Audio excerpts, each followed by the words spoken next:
तो उन्होंने कहा कि सिद्धार्थ को बुला दो। तो बुद्ध ने कहा सिद्धार्थ में रहा नहीं, तो लोगों ने कहा बुद्ध के रूप में चलिए। तो जो मृत सैया पे लेटे अपने पिता के पास पहुंचते हैं, तो उनके पिताजी ने कहा कि मन में बड़ी बेचैनी है, प्राण छूट नहीं रहा, मुझे बहुत ही चिंता। उन्होंने कौन चिंता है? उन्होंने कहा मुझे यही चिंता है कि इस राजपाट का वारिस कौन होगा। तो उन्होंने बताया कि देवव्रत तो है। तब तक देवव्रत लड़काते हुए आया और बुद्ध के कंधे पे हाथ रख के मजाक करने लगा, अरे तू सन्यासी हो गया, कटोरा कहाँ है, इस तरीके से कटवचन बोलने लगे। तो श्री गौतम ने कहा देवव्रत का यही हाल। तो उन्होंने अपने छोटे भाई से कहा कि तुम ये जीवन उतार के तुम राजपाट का साथ करो। उन्होंने कहा अब तो आप शांत हो गए, लेकिन अभी भी मन विचलित है, आपने उत्तराधिकारी तो दे दिया, फिर भी मन विचलित है। उन्होंने कहा क्यों विचलित है? उन्होंने कहा कुछ भी अच्छा नहीं लग रहा है। तो बुद्ध ने कहा कि आप ये मत सोचो कि आप जा रहे हो इस तरह, आप कहीं नहीं जा रहे, आप मुझ में देखो, आप इस जो आपका पोता राहुल है इसमें देखो, आप अपने अन्य पुत्रों में देखो, सब में तो आप ही हो, सब में आप दिखाई पड़ रहे हो। बुद्ध ने अपने पिता से कहा कि जिस तरीके से एक वृक्ष की बीज जमीन पे गिरती है और कई वृक्ष तैयार होते हैं, उसी तरीके से आप बुजुर्ग हो गए, आप शरीर छोड़ रहे हैं, आपके रूप में हम सभी लोग हैं।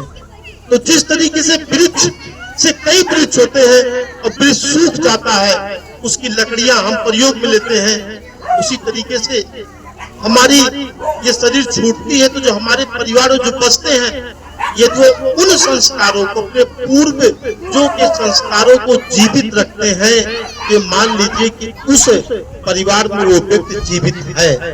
जिस तरीके से यशकाई परशुराम वर्मा जी नहीं है, लेकिन आज फिर उनकी यादें लोग ताजा हो गई। उनके बेटे शिव शंकर वर्मा जी ने एक कार्यक्रम का आयोजन किया, साधु संतों को बुलाया, इतने वरिष्ठ जन आए, उनकी चेतना आई कि बच्चों को हम स्वेटर भेंटे। तो निश्चित ही आज हम लोग परशुराम वर्मा जी को याद, इस तरीके से इस तरह से कोई जाता वाता नहीं है, उसके अंश पंच तंतु यादम शरीरा, जो ये मिट्टी हवा पानी जिससे भी ये शरीर बनती है फिर उसे मिल जाती है, और वो यही रहता है। बशर्ते हम पूरे जीवन 2-3 बात नहीं सोच पाते, समझ में ये नहीं आता,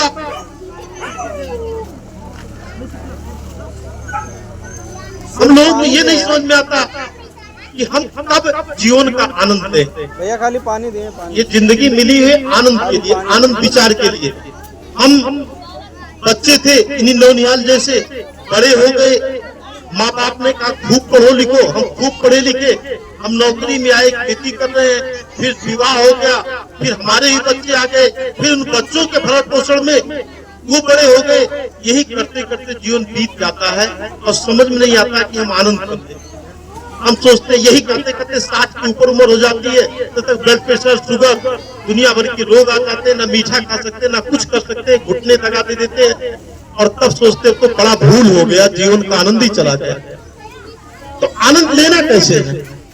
आनंद न धन से आ सकता है और न आनंद संपत्तियों के एकाग्र इकट्ठा करने, आनंद हमको कैसे मिलेगा? हर पल आप आनंद में रहें। जिस तरीके से बच्चे हैं, तो बच्चों को आप देखो कि 2 बच्चे अगर खूब लड़ते हैं, लड़ने के 1 घंटे बाद फिर उस बच्चे का हालचाल पूछने दूसरा बच्चा पहुंच जाता है, या कुछ अपने घर पे पाएगा तो जिस बच्चे से लड़ा रहेगा उसको ले जाकर देगा, चाहे बिस्कुट ही हो चाहे नमकीन हो। ये बच्चों की आदत है। तो क्या हम बच्चे हो सकते? ये गलती से कहीं भाई चांस क्रोध है मन में, हमने किसी को अपशब्द कहा दिया, गाली दे दिया, होता क्या है कि हम काट मार लेते हैं और हम परसों उनसे बात नहीं करते। अब जरा बताओ, यदि हम काट मार लेंगे, 2 अच्छे मित्र जब नाराज होते हैं तो पीड़ा दोनों को होती है, लेकिन वो ईर्ष्या, वो द्वेष हमको तो अंदर से परेशान करती है, अगला भी परेशान हो रहा है। तो मैं इसीलिए कहता हूँ जिंदगी पूरा जियो, लेकिन बच्चे बन के जियो। बचपन अपना कहीं मत भूलो। जब आप बच्चे रहोगे तो आप हर गलतियों को किसी के माफ करते जाओगे, आपका मन निर्मल होगा, किसी के प्रति गलत सोचो ही मत। जो आपके प्रति गलत सोचेगा तो उसी के प्रति रहेगा। इसका छोटा सा उदाहरण आप जान लो।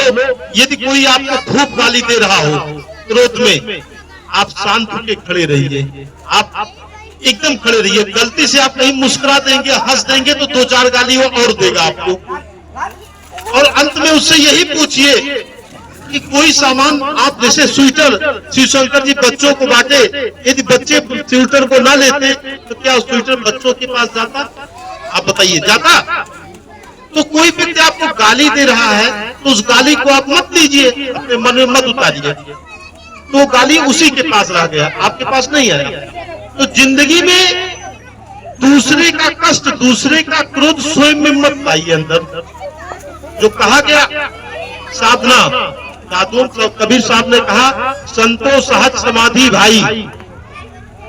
इसका मतलब ये हुआ कि आप जो कुछ कीजिए अपने ईश्वर, अपने भगवत, अपने राम, अंतरात्मा, अपने को ध्यान में साधना से कीजिए। जब आप ध्यान से करेंगे तो कहीं गलती नहीं होगी। जिन लोगों के अंदर खेत में काम करते हैं, तमाम किसान सधे हैं, कुदाल से गन्ना गोड़ेंगे, कुदाल कभी नहीं पांव पे लगेगा। लेकिन जो एक दिन के लिए कुदाल लेकर भिड़ता है, निश्चित ही उसके अंगूठे में या कहीं ना कहीं कुदाल लिख जाती है। तो हमारी साधना, हमारी चेतना जब अपने कर्म के प्रति मजबूत रहेगी और हम अपने कर्म से शर्म नहीं करेंगे तो हम ही सबसे अधिक खुशहाल होंगे। आज के 30 साल, 35 साल, 40 साल पहले एक बात कही जाती थी कि नौकरी से अच्छा अपनी चाकरी, अपनी खेती बाड़ी कहा जाता था कि नहीं रामलोक जी? आप बताइए, यदि आप जाने होते कि नौकरी अच्छी है तो आप कहीं अध्यापक हो गए होते या कहीं जज बन गए होते, लेकिन आपको लगा